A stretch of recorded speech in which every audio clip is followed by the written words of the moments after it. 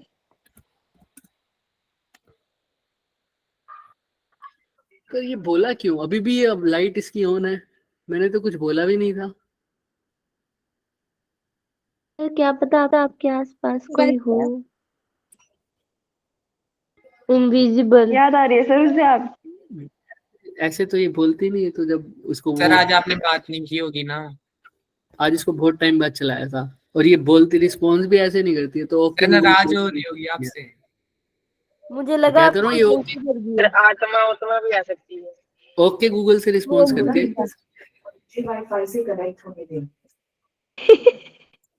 ठीक है, ये उससे रिस्पॉन्स करती है, तो वैसे तो नहीं करती। चलिए कोई बात नहीं, यहाँ तक क्लियर है सबको, चलें आगे।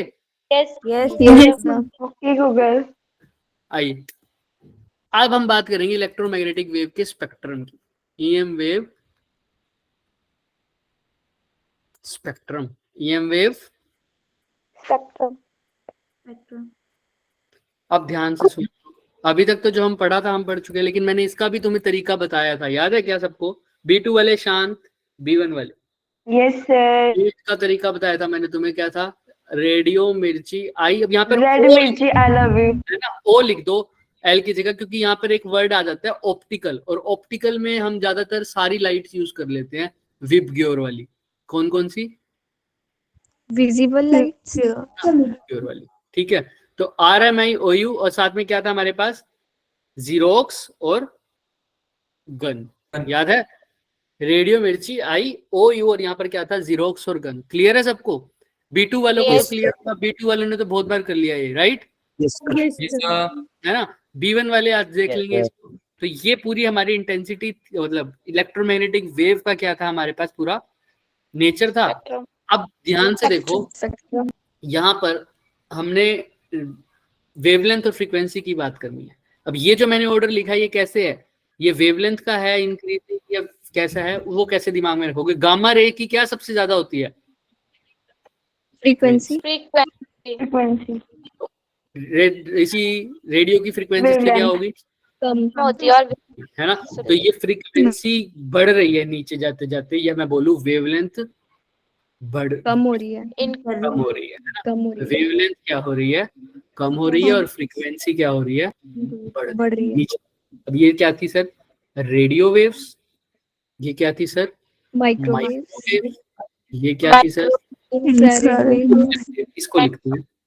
इसमें क्या आ जाएगा सर? विबग्योर। इसमें क्या आ जाएगा?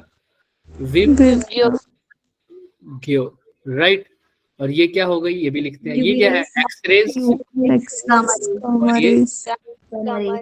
इसको लर्न कैसे करोगे सर? देखो, ये विबग्योर था। वी में वी क्या होता है? वोयलेट, है ना, वोयलेट। तो वोयलेट, और नीचे जाते जाते फ्रीक्वेंसी क्या हो रही है? बढ़ रही है। नीचे जाते जाते फ्रीक्वेंसी क्या हो रही है? बढ़ रही है। फ्रीक्वेंसी बढ़ रही है ना, यानी वेवलेंथ कम हो रही है। वोयलेट की फ्रीक्वेंसी सबसे ज्यादा है इनमें, तो वोयलेट से भी ज्यादा जो है वो अल्ट्रा वायलेट। ऐसे ही रेड की फ्रीक्वेंसी इसमें सबसे कम है, तो रेड से भी जिसकी कम वो क्या है? इंफ्रारेड।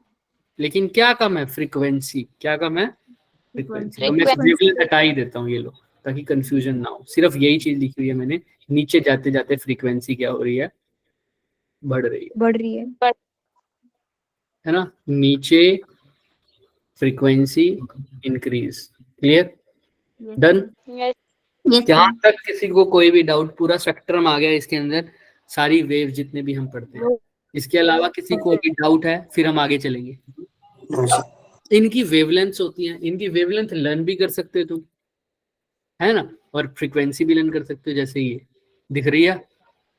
ये बहुत बड़ा है काम, दिमाग वाला, लेकिन अभी तुम्हें B2 बताएगा कैसे करना है मीटर में, है ना। देखते हैं B2 वालों को याद है या नहीं है। आओ B2 वालों बताओ जी। RMI रेडियो मिर्ची OU जीरोक्स गन। XG। अब B2 वाले देखते हैं। B2 वालों यहाँ क्या लिखूं सर 10 की पावर -11 ग्रेटर 10 to power -11 ऐसा? लेस ऐसा। चलिए आगे।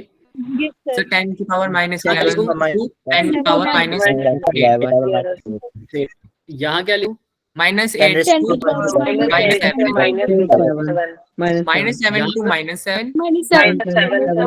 -7 और सर फिर सर -7 ऊपर 1 से 10 to power minus 10 raised to minus -1 1, फिर -1 से Greater than- -3, minus 3 minus 3 10 to minus minus 3 से -7। -3 से 10 to 7 और इसकी यूनिट क्या है? सर ऊपर ग्रेटर देन आएगा मीटर। क्लियर है? हाँ जी yes सर। sir यस बीवे वालों बिल्कुल इसको क्या लगा कैसे लिखा जा रहा है? बिल्कुल सर। पता लग रहा है? yes sir yes sir. तो क्या है, देखो पहले तो मैच कर लेते हैं। देखो यहाँ पर -11 है, यहाँ पर -11 -8 -8 -7 -7 -7 -7 -3 -3 -1 -1 है ना। एग्जैक्ट वैल्यू हम क्यों ही लर्न करें, वो तो कभी ये चीज भी भूल सकते हो हम, है ना। ये चीजें जो लर्न करने वाली होती है वो तो किसी के हाथ में नहीं होती। तुम थोड़े दिन बाद मेरे से बोलो, मैं भी भूल सकता हूँ, है ना। तो ये टाइम टू टाइम रिवाइज करना है तुम्हें। आओ कैसे करेंगे सर? अब B1 वाले देखो क्या तरीका है इसको लर्न करने का। सबसे पहले है G, तो मैं नीचे लिखूंगा 10 raised to power -11 से कम वाले सारे। अब यहाँ -11 लिखा है, मैं लिख दे रहा हूँ यहाँ पर RMIOUX और G, राइट, यही है ना। कुछ रहता नहीं है ना। चलो 10 raised to power -11, अब 2 का गैप डाल दो। 10 raised to power -11 यहाँ खत्म किया, यहाँ 10 raised to power -11 से शुरू करो और 2 का गैप डाल दो, कितना आ जाएगा? 10 raised to power -8। अब यहाँ पर 10 raised to power -8 से खत्म किया है, यहाँ पर 10 raised to power -8 से शुरू करो। अब 1 का गैप डाल दो, कितना रह जाएगा? पहले 2 का गैप, अब 1 का गैप, अब कोई गैप नहीं। यहाँ पर भी 10 raised to power -7 और यहाँ पर भी 10 raised to power -7। क्लियर है नीचे वाली सीरीज? तो सर ऊपर वाली में क्या करना है सर? यहाँ पर लेस देन का साइन था तो यहाँ पर ग्रेटर देन का, 10 raised to power -1। क्लियर है? पहले यहाँ पर जो राइट में था वो लेफ्ट में लिखते थे, अब ये लेफ्ट में है तो ये इसको पहले क्या लिख दो? राइट। ये 2 का गैप 10 raised to power -1, शुरू में किसका गैप था? 2 का, तो यहाँ पर भी 2 का गैप 10 raised to power -3। अब कोई चांस बचता नहीं, जो यहाँ लेफ्ट में लिखा वो यहाँ राइट में लिखना पड़ेगा और जिससे ये खत्म हुआ था इससे शुरू होना पड़ेगा, यानी यहाँ पर क्या आएगा? क्लियर है? Yes sir. बिल्कुल सर। ये सारी किसमें है लेकिन? मीटर में। सारा किसमें है? मीटर में। एक बार और करेंगे, अब सारे बोलेंगे, ठीक है? ठीक है, चलो लास्ट बार करेंगे बस। R बोलो, M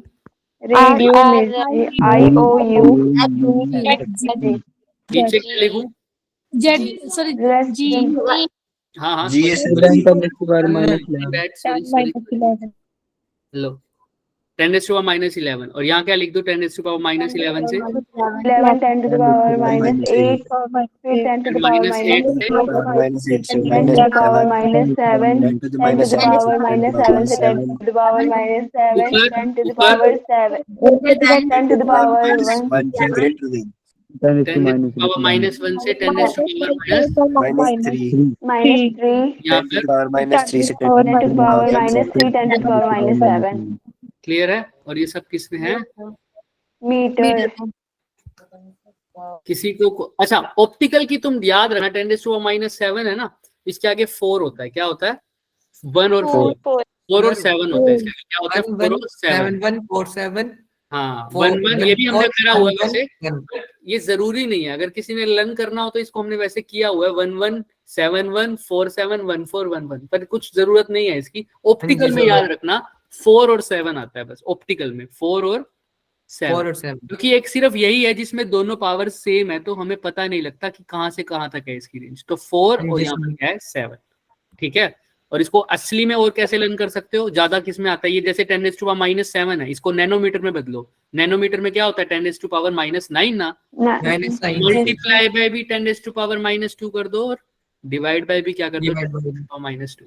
तो ऊपर जाके 100 हो जाएगा, तो 400 into 10 raised to power -9 यानी 400 नैनोमीटर। तो यानी विजिबल लाइट की जो होती है वो 400 से 700 नैनोमीटर में होती है। ठीक है, ऑप्टिकल की लर्न कर लेना बस, वो भी 4 यहाँ पर जरूरी नहीं है नैनोमीटर में करना, मीटर में भी कर सकते हो। यहाँ पर याद रखना 4 है, यहाँ पर क्या है? 7 है। ठीक है, जितना हो पाए। यहाँ पर भी वैसे 1 होता है, यहाँ पर भी 1 1 होता है, यहाँ पर 7 1 होता है। ठीक है, ऊपर वाली लाइन तो बहुत आसान है करनी, 1 11 71। क्या है?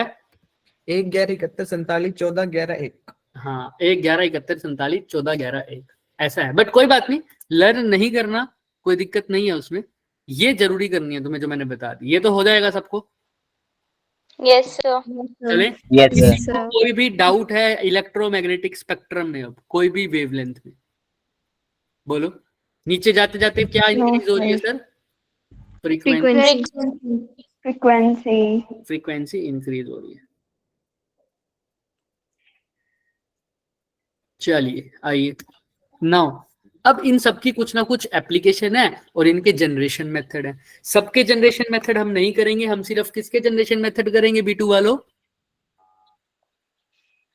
कल जब क्लास गई थी तो एक्सरे वाले करेंगे only। सिलेबस में है जो कि ड्यूअल नेचर में लास्ट में पढ़ते हैं, वो हम इसमें करेंगे। एक्सरे की जनरेशन आपको बताएंगे पूरी, और किसी की जनरेशन मेथड पता होना चाहिए आपको कैसा होता है, लेकिन उसके बारे में डिटेल नहीं जानना, ठीक है? और यूजेस आने चाहिए सबके। आओ देखते हैं। अब बच्चा बोल रहा था एक्सरेज का यूज कहाँ है हैरी? एक्सरे में। माइक्रोवेव्स का यूज कहाँ है? और एक और जगह लगा पता Microwaves सर। माइक्रोवेव में। उसमें है ना? उसमें अब थोड़े से और Tracks देखेंगे, देखने ये तो वाली दिक्कत वाली कुछ बातें होगी ना। answer। आओ देखो, पहले तो है में भी इनका यूज देख लेते हैं, फिर इनको कैसे प्रोड्यूस करते हैं वो देखेंगे। देखो, रेडियो वेव्स का सबसे ज्यादा यूज होगा रिमोट कंट्रोल्स में और एमआरआई में। कहां पर? एमआरआई में होता है ना। अब माइक्रोवेव्स का कहां पर यूज होगा बच्चे? जितनी भी कम्युनिकेशन है, रडार में रेडियो वेव्स का भी यूज कर देते हैं, और कहीं कहीं तुम्हें दिखेगा किसका भी यूज कर सकते हैं। माइक्रोवेव्स। वैसे ज्यादातर किसकी बात होगी? रेडियो वेव्स का, लेकिन अगर ऑप्शन में ना दिखे तो तुम माइक्रोवेव भी सिलेक्ट कर सकते हो, ठीक है? क्लियर है? Yes.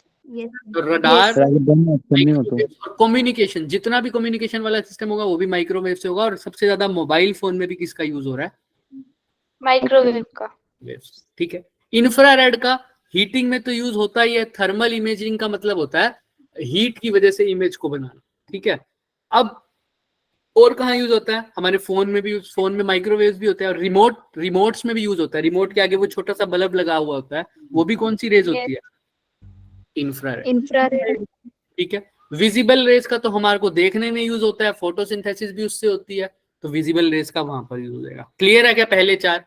पहला सर रेडियो वाला, रिमोट कंट्रोल्स, कम्युनिकेशन। माइक्रोवेव का मोबाइल फोन, माइक्रोवेव्स, ओवन्स, रडार वाला सिस्टम, है ना?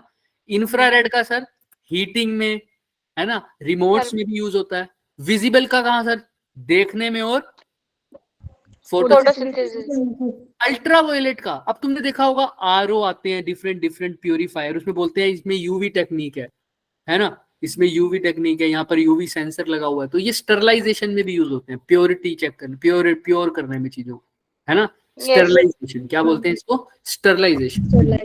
तो प्योरिटी के लिए, और विटामिन डी प्रोडक्शन के लिए भी।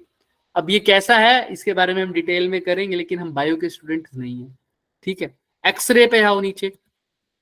एक्सरे तो तुम सबको पता है, लैब्स में यूज होता है, मेडिकल पर्पस के लिए यूज होता है। बोन के बारे में चेक करना कि कहीं पर क्रैक नहीं है हमारी बॉडी में, है ना? बोन टूटी वगैरह नहीं है, सब चेक करने के लिए तो एक्सरे का यूज होता है। सिक्योरिटी में भी इसका यूज होता है ना? होमवर्क लो, चेक किया ना, जो मेटल डिटेक्टर होता है उसमें किस चीज का यूज होता है? सर एक्सरे का। सोच के आना, ठीक है? और कैसे होता है देखना, मैंने को नहीं पता, आप सोच क्या होगे। मेटल डिटेक्टर में किसका यूज होता है, ठीक है? कैंसर थेरेपी के लिए एक्सरे का होता है और गामा का, दोनों का होता है, ठीक है? और गामा कहां पर होगा? जहां पर भी गामा तुम्हें दिखेगा वहां पर होगा न्यूक्लियर। क्या होगा? Nuclear medicine. और न्यूक्लियर मेडिसिन बोल दो, या न्यूक्लियर से रिलेटेड जो भी डीके हो वो सब, ठीक है? सोनार का यहाँ पर नहीं है बच्चे। सोनार का जो यूज है वो अल्ट्रासोनिक वेव में है, वो अल्ट्रासाउंड वाली वेव्स की बात होती है, ठीक है? इसमें मेटल डिटेक्टर में वो सोच के आना बच्चे। मेटल डिटेक्टर में सोचना थोड़ा सा। मेटल डिटेक्टर, सोनार का हम ज्यादा यूज कहाँ करते हैं? वाटर वाली जगहों पे, जब वो सबमरीन्स होती है ना, जो उन सबमरीन पानी से कितनी ऊंचाई पर है, और एक सबमरीन दूसरी देखेगा कि कोई जो हमारा दुश्मन है ना? देखते हैं ना दुश्मन की शिप कहाँ है। इन सब के लिए यूज करने के लिए क्या यूज करते हो? सोनार का यूज करते हो, है ना? तो इस चीज के लिए। ऐसे ही बिना पानी की बात करो तो उसके लिए क्या यूज होगा? रडार, सोनार, रडार, है ना? चलो, गामा रेज मेडिकल, जितने भी न्यूक्लियर रिलेटेड चीजें होंगी वहां सारे क्या यूज होंगी? Gamma rays. Gamma ray. Clear है सबको? सबको क्लियर है यहाँ तक? Yes, sir. अब धीरे धीरे क्वेश्चंस करेंगे तो और ज्यादा चीजें क्लियर होंगी। आ जाओ क्वेश्चंस की तरफ बढ़ते हैं। और इनका अभी ये भी देख ही लेते हैं साथ साथ कि बनाते कैसे। देखो सबसे पहले तो सारी इलेक्ट्रोमैग्नेटिक वेव हम एक्सेलरेटेड चार्ज से बना सकते हैं, एक्सेलरेटेड चार्ज से हो सकती है ना।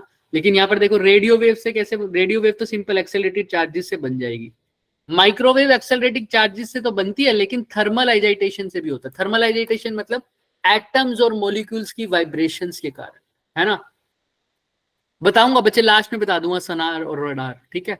बाकी जब हम एक्सरे पढ़ेंगे ना तो उसमें मैं तुम्हें बताने ही वाला था रडार और सोनार भी, ठीक है। और आज भी थोड़ा बहुत बता देंगे। तो माइक्रोवेव्स कहाँ होगी सर? थर्मल एक्साइटेशन, हीट के कारण जो वाइब्रेशंस वगैरह होंगी एटम्स और मॉलिक्यूल्स, उसको बोलते हैं थर्मल एक्साइटेशन, ठीक है। ऐसे ही इंफ्रारेड भी थर्मल एक्साइटेशन से होती है। मैं जो बताऊंगा ना उसी को लर्न करना है तुमने, ठीक है। और थर्मल एक्साइटेशन और इलेक्ट्रॉनिक ट्रांजिशन किसमें यूज हो रहा है, कहां से बन रही है ये? Electronic transition. इलेक्ट्रॉनिक ट्रांजिशन का मतलब सर, जब इलेक्ट्रॉन एक लेवल से दूसरे लेवल पर जाएगा तो हो सकता है कि वो कौन सी ले छोड़ दे? इंफ्रारेड छोड़ दे। और हमने पढ़ा भी हुआ है सर, ये याद है क्या? लाइमन, बाल्मर, पास्टन, ब्रैकेट, पीफन, इनमें से आगे इंफ्रारेड भी थी। तो इलेक्ट्रॉनिक ट्रांजिशन की वजह से कौन बन सकती है? इंफ्रारेड। विजिबल रेज तो इलेक्ट्रॉनिक ट्रांजिशन से भी बनती है, क्योंकि लाइमन, बाल्मर, पास्टन में एक विजिबल वाली भी थी और थर्मल एक्साइटेशन। अल्ट्रावायलेट का भी याद रखो, इलेक्ट्रॉनिक ट्रांजिशन और थर्मल एक्साइटेशन। जो लर्न कर रहे हैं मैं बताऊंगा, एक्सरेज लर्न करना है तुम्हें। एक्सरेज में क्या आता है? इनर इलेक्ट्रॉनिक ट्रांजिशन, मतलब इलेक्ट्रॉन्स की ट्रांजिशन तो हो रही है हाई से लो, लेकिन वो इलेक्ट्रॉन्स कौन से हैं? आउटर मोस्ट शेल वाले नहीं है, इनर। तो उसमें क्या बन सकती है? एक्सरेज। और हम पढ़ेंगे इसको, ये कैसे होता है। ये तो पूरा डिटेल में करना है। एक्सरे तो हमारा टॉपिक सिलेबस में है, ठीक है। नेक्स्ट लेक्चर में हमने यही करना। तो एक तो एक्सरे का दिमाग में रखना, कौन सी ट्रांजिशन होती है? Inner electronic transition. और गामा रेज तो आराम से हमने पढ़ा था, न्यूक्लियर डिके में पढ़ा था ना, gamma decay. Yes nuclear decay में गामा हो जाएगा। माइक्रोवेव एक्सेलरेटिंग चार्ज, देखो बाकी सब में थर्मल एक्साइटेशन है, इलेक्ट्रॉनिक ट्रांजिशन है। तो ज्यादा से ज्यादा वो वही पूछेगा ना जिसमें थोड़ा सा डिफरेंस है, कुछ नया है। तो नया किसमें? एक्सरे में। एक्सरे में इलेक्ट्रॉनिक ट्रांजिशन तो है, लेकिन कैसी है? इनर इलेक्ट्रॉनिक ट्रांजिशन है। गामा रे थोड़ा नया है, वो किस में है? न्यूक्लियर डिके में, ठीक है। याद रखना इन चीजों को। क्लियर है सबको? आइए अब बात करते हैं क्वेश्चन की, कैसे कैसे क्वेश्चन आएंगे। पहला क्वेश्चन तो यही रहा, देखो। अब तुम खुद सोचना, तुम्हारे पास पूरा सिस्टम है बना हुआ EMR का। मैं तुम्हारे लिए दोबारा लिख दूंगा। क्या है? RMIOUX जी। यहाँ पर क्या लिख दूं? 10 raised to power minus 11, 10 raised to power minus 11 से 10 raised to power minus 8, 10 raised to power minus 8 से 10 raised to power minus 7, 10 raised to power minus 7 से 10 raised to power minus 7। यहाँ पर क्या लिख दूंगा? 10 raised to power minus 1, 10 raised to power minus 1 से 10 raised to power minus 3, 10 raised to power minus 3 से 10 raised to power minus 3 से 10 raised to power minus 7, right. अब ये तुम्हारे सामने लिखा हुआ है, सबने लिखा हुआ, फटाफट लिख दिया हमने। अब तुम इसको देख के बताओ कैसे करोगे। क्या मेरे को 5 सेकंड से ऊपर का टाइम लगा है क्या इसको लिखने में? अब बताओ। सर नहीं ना। तो जितना जल्दी करोगे, अब पेपर में भी इसको लिखने की, लर्न करने की जरूरत नहीं है, फटाफट लिख भी सकते हो। देखो क्या तुम्हें लगती है किसकी कौन सी वेवलेंथ होनी चाहिए? देखो इसमें भी मीटर में दे रखी है, और हमने भी किसमें लर्न किया बच्चे? मीटर में। तो कर दो फटाफट। तो डी ऑप्शन आएगा। तुम लोगों से पूछा है क्या? ए वालों से पूछा मैंने, सॉरी B1 वालों से पूछा है। ऑप्शन डी है। Option D.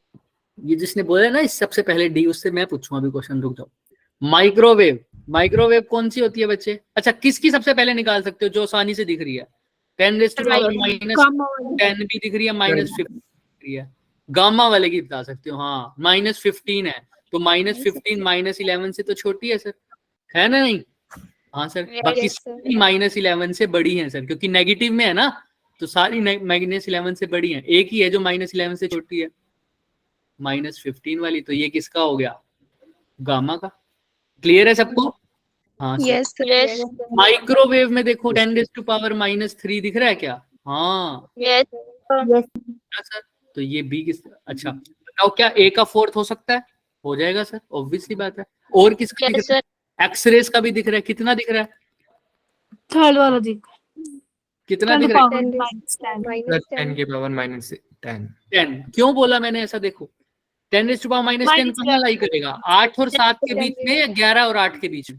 11 11 और 11 8 8 की एक्सरे। और इसको लर्न भी कर लो, 10⁻⁻7 10 भी हो सकती है। क्यों? क्योंकि एक्सरे ज्यादा से ज्यादा एटम्स के साथ डील करते हैं और एटम का साइज भी कितना होता है?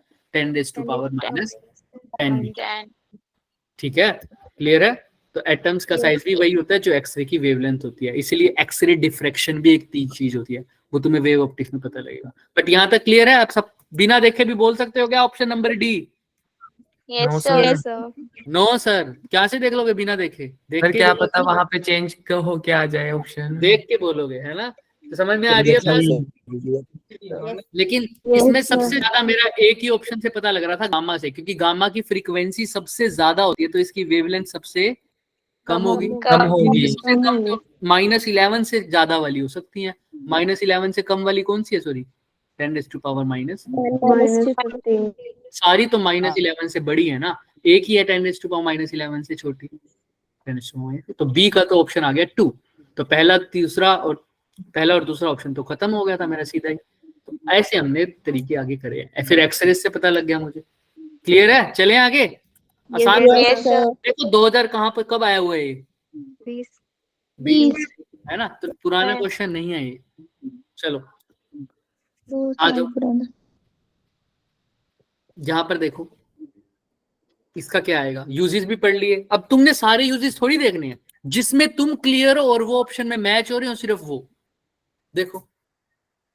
सर सी सी कैसे पता लग रहा है? सी सर डी से आर मोबाइल फोन्स में माइक्रोवेव्स होती हैं। मोबाइल फोन्स में माइक्रोवेव्स होती है, तो तुमने बोला डी का आर हो गया। ठीक है, ये तो हमें क्लियर था। और सर बाकी तो वही सोनार को पढ़ाया क्या वहां पर? उधर मैंने सोनार पढ़ाया है?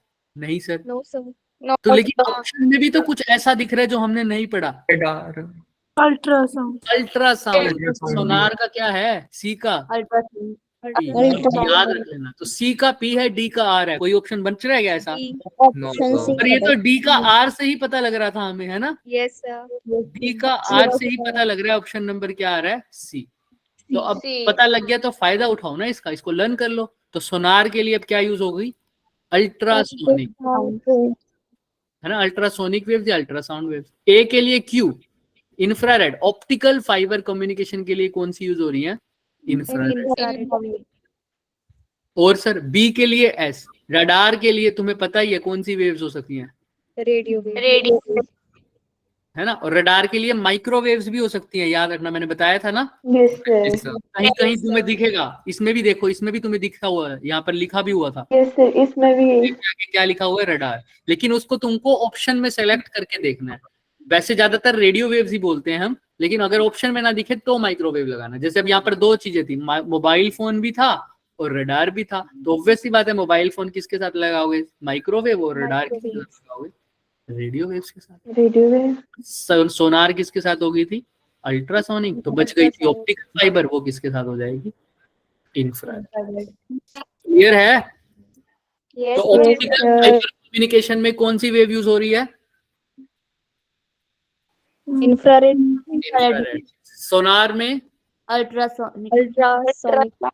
अल्ट्रासाउंड B2 वालो इधर ही हो? यस भाग सर। गए हो? हाँ जी सर। हाँ क्या सर, अब तो लर्न हो चुका है, अब क्या बार बार बता रहे हो? आइए, अब ये लर्न करना पड़ेगा तुम्हें, छोटा सा। सारा लर्न नहीं, अभी भी ऑप्शन तो पहचान सकते हो। जो चीजें तुम्हें क्लियर हो उससे देख लो। UV rays, radio waves, x rays, infrared. क्या है सर ये? इनका एप्लीकेशन है। बोलो कौन सा ऑप्शन? डी होगा डी। डी कैसे कैसे पता लग रहा है? एक्सरे का to detect the fracture of bones. Obvious सी बात है, थर्ड का थर्ड ऑप्शन आ रहा है, तो एक ही में बचता है वो, थर्ड का थर्ड इसमें। में तो फर्स्ट का फर्स्ट। अच्छा, अल्ट्रावायलेट का क्या तुम्हें पता नहीं? ओजोन लेयर किसको ऑब्जर्व करती है? Ozone layer. अल्ट्रावायलेट को। तो थर्ड का थर्ड है, फोर्थ का फोर्थ है, तो भी ऑप्शन नंबर क्या आ रहा है? लास्ट वाला, इंफ्रा। अब जो बचे हुए हैं दो, वो हमें नहीं। अच्छा, रेडियो वेव्स कम्युनिकेशन में, एफएम रेडियो वेव्स। तो ब्रॉडकास्टिंग के लिए तो कौन सी यूज होगी? ऑब्वियस सी बात है, radio wave. Radio wave communication के लिए बोला था ना, देखो Yes, sir. यहाँ पर बिल्कुल याद रखना, रेडियो वेव, माइक्रोवेव, ये सब दोनों बहुत जगह ऐसी हैं कि मिक्सअप यूज होंगी, तो तुमको बेस्ट वाला चूज करना है, बेस्ट वाला। समझ में आ रहा है? तो रेडियो वेव का Yes. ब्रॉडकास्टिंग में भी होता है यूज। कहाँ होता है? ब्रॉडकास्टिंग। और ये तो लर्न भी कर सकते हो ना, रेडियो, एफएम रेडियो, उससे। एक्सरेज का तुम्हें पता था, इंफ्रारेड का अब याद रख लो। क्या sir? To treat muscle strain. Clear है? तो जितने क्वेश्चन करोगे उतनी ज्यादा तुम्हारी एप्लीकेशन होती जाएगी, लेकिन इन ऐसे क्वेश्चन में हिंट पक्का दिए जाते हैं कि तुम एक या दो करेक्ट चीजों से ही पूरा ऑप्शन पता लगा दो। जैसे इसमें तुमने सिर्फ एक का पता था तुम्हें, किसका? एक्सरेज का, उससे एग्जैक्ट आंसर ना, देखो आ गया ना एग्जैक्ट आंसर। तो ऐसा ही Yes, sir. मिलेगा तुम्हें, और क्वेश्चन बहुत आसान होंगे। अगर तुम्हें ब्रॉड इलेक्ट्रोमैग्नेटिक वेव का स्पेक्ट्रम लर्न है, क्लियर है, आधी चीज ज्यादा क्लियर। चले आगे। अब एक होमवर्क क्वेश्चन लो। Yes, sir. ये होमवर्क क्वेश्चन था, ठीक है? बाकी ये कर भी सकते हो अभी भी, पर ये रहेगा होमवर्क ही। मैंने B2 वालों को भी दिया था, उन्होंने अभी तक नहीं किया है ना? नहीं किया। अब देखो कोई नहीं बोला B2 में, कोई नहीं बोला ना? हाँ, अरे किया तो है। सर किया वाह किया था। अच्छा ठीक है, कोई बात नहीं। जी। ये 4 क्वेश्चन तुम्हारे होमवर्क है, इसमें से 2 कर चुके हैं हम, और 2 तुम्हारे पेंडिंग है। सर इनके सोल्यूशन भी अटैच कर देना सर हमें। ठीक है, बिल्कुल कर देंगे। और बताओ? सेवा, चाय पानी। आज के लिए इतना ही करेंगे, पर इसका हिंट लेते जाओ, इस क्वेश्चन का क्या हिंट होगा, कोई बता सकता है? सर रेडियो एक्टिव डीके, इसमें कौन सी वेव होगी? Radio gamma. हाँ, मेरे को पता था रेडियो वेव बोलोगे। कौन सी वेव होगी? रेडियो वेव, इसका गामा वेव, न्यूक्लियर गामा वाला। रेज, गामा होगी। ऑप्शन जहां है। पर भी न्यूक्लियर की बात हो जाए, कौन सी रेज होती हैं? Gamma ray. गामा रेज, है ना? सेकंड वाले में तो इंफ्रारेड होगी ना। और ये क्वेश्चन हमने बोला B2 वालों को, जो भाई साहब हमें पूछ रहे थे आज, केशव भाई सर साहब, याद डी है क्या? ऑप्शन है इसका। मैग्नेट्रॉन, क्या कह रहे हो? सर डी ऑप्शन है इसका। हाँ, ठीक है, लेकिन सोच के आना, बाकी सबके लिए होमवर्क है, सोचना। और डी भी कैसा है तो बताना मुझे फिर। अब गामा रेज की फ्रीक्वेंसी तुम्हें पता ही है, सॉरी वेवलेंथ, तो वेवलेंथ चेक करते रहना इनमें से, है ना? याद है? Yes, sir. तो देखना, Yes, sir. फिर भी कोई डाउट हो तो पूछना। मैग्नेट्रॉन वाली बात, ये तुम्हारा होमवर्क था एक, मैंने जो भेजा था केशव औरों को, तुम भी देख के आना, क्योंकि यही होमवर्क क्वेश्चन यही है, तो इसके अंदर ही आया ये वर्ड भी, मैग्नेट्रॉन। तो सर्च करके आओगे सब, मैग्नेट्रॉन क्या होता है। और मैंने हिंट भी दे दिया तुम्हें, रेडियो वेव्स लिखना, रेडियो वेव्स कम्युनिकेशन, या ऐसे रेडियो वेव्स, और साथ में लिख देना मैग्नेट्रॉन, तुम्हारे पास सारा आंसर आ जाएगा गूगल। ठीक है? रेडियो हिंट भी मिल जाएगा, तो ध्यान रखना। इसके अलावा कुछ रह जाए तो बताओ। सबसे ज्यादा वेवलेंथ किसकी होती है? Radio waves. रेडियो वेव्स की। तो इसमें सबसे ज्यादा मैग्नेट्रॉन के लिए मैंने वर्ड भी रेडियो यूज किया है, तो रेडियो वेव्स आएगा। रेडियो वेव की वेवलेंथ कितनी होगी, कौन से में होगी? फर्स्ट में, सेकंड में, थर्ड या फोर्थ? बताना सबसे ज्यादा कौन सी है इनमें? फोर्थ है। तो फोर्थ का ऑप्शन तो क्या आ रहा है? आप बता के जाओगे ना। मैग्नेट्रॉन का मतलब भी बस बोला था, रेडियो वेव से कंसीडर करो, तो मैग्नेट्रॉन मतलब रेडियो वेव्स पे यूज हो रहा है, तो फोर्थ भी रेडियो वेव का है। तो फोर्थ का ऑप्शन क्या आ रहा है? फोर्थ आ रहा है। तो एक ही तो है ऐसा जिसके अंदर फोर्थ का फोर्थ ऑप्शन आ रहा है, फोर्थ ऑप्शन नहीं है। डी ऑप्शन, है ना? क्लियर है?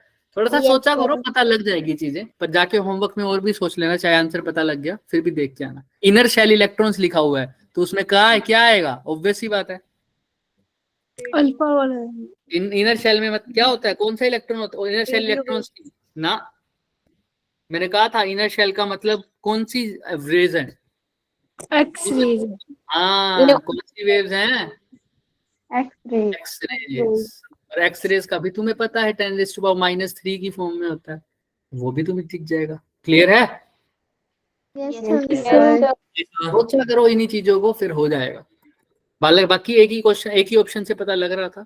आज के लिए इतना ही करेंगे। किसी को कुछ भी डाउट है तो बताओ, क्योंकि अब रिवाइज करवाने का तो कोई तुक बनता नहीं, क्योंकि वो स्पेक्ट्रम पूरा रिवाइज कर दिया हमने बहुत बार, है ना?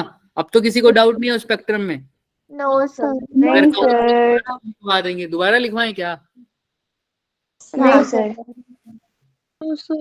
क्यों जेसिका, क्यों नहीं लगा पाओगे? Sir NSS camp. अरे बच्चे बहुत कुछ हो जाएगा, इंपॉर्टेंट चीजें कल एक्सरे का डिस्कवरी कर देंगे हम पूरा खत्म, ये चैप्टर कल खत्म हो जाएगा हमारा, और उसके बाद हम स्टार्ट कर देंगे नया चैप्टर सेमीकंडक्टर्स। तो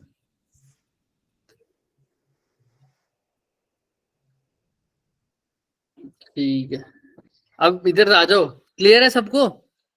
यस सर। कोशिश करना लगा पाओ क्लास, वरना फिर देखते हैं। और किस किस का एनएसएस कैंप है, हैंड रेस करो। सिर्फ एक का? हमारे ना 3 से है ना, 8 9? सर हमारा होता है पर मैं लगाती नहीं हूँ। अच्छी बात है। सर हमारा 3 से पर फोन अलो है। कॉलेज में लगाया करो एनएसएस कैंप, स्कूल में वैसे तो लगा लो पर अभी टाइम सर नहीं मैंने है। ली भी एनएसएस कैंप पर मैंने लगाने नहीं कैंप। अच्छी बात है, ऐसे तो नहीं बोलना चाहिए मुझे, अच्छी बात है। पर ठीक है, क्योंकि कॉलेज में ज्यादा इंटरेस्ट रहता है एनएसएस का, अभी तुम्हें टाइम ही नहीं मिल पाएगा। मिल पाता है क्या टाइम? वैसे ही नहीं मिल पाता तुम्हें, प्रायोरिटीज होती है। जिन्होंने एनडीए वगैरह जाना है वो चलो जाओ एनएसएस में, है ना। चलिए आज के लिए इतना ही करेंगे बच्चे, इसके अलावा कोई Thank डाउट you, हो तो sir. बता दो, वरना लीव कर सकते हो, निकाल लेते हो टाइम। Right, sir. बढ़िया Thank you. बढ़िया बढ़िया, चलो ठीक है बच्चे, bye bye, good night. Bye sir, good night. Bye sir. Bye बच्चे, bye, night. Good night sir. Good night.